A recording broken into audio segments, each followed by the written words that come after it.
In the world of boxing, there are good guys and some bad guys.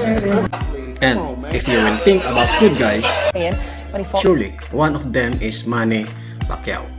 Manny is well loved and respected by most boxing fans around the world, not just because of his crowd-pleasing performances. Still my idol.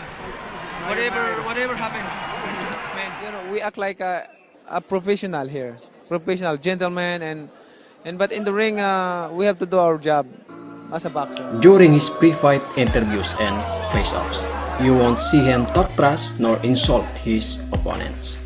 Instead, you will see him smile or make the audience laugh with his humors.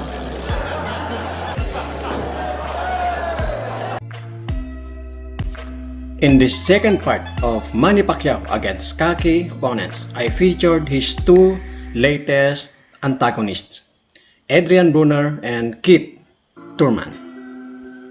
First is Adrian Bruner, who is known for his over-the-top antics, both in and out of the ring.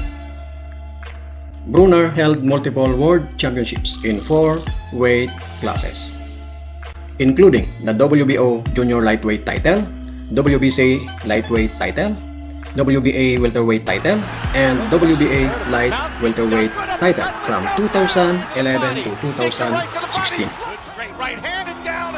He is a good fighter, but as his popularity increases, he started to become disrespectful, offensive, and arrogant. He will always be remembered in his first loss against Marcos Maidana. He's going to have to get active. By Maidana, that sticks another right hand. Broner goes down for the first time in his career. He's the hook got Broner for the problem solved. Here are some of his trash talks against I Pacquiao don't give a before fuck. I don't the care that he's an 8-time world champion in all them weight classes and shit. I don't care about none of that. But to tell the truth, though, I just don't see Manny Pacquiao beating me. And before he beat me, he got a better chance of becoming a driving instructor. I'm gonna be victorious, and I know they got plans, but I'm coming to let y'all know I'm fucking them plans up. Matches and you gotta get past me first, big feet motherfucker. Shit. Do you feel like they're underestimating you? Man,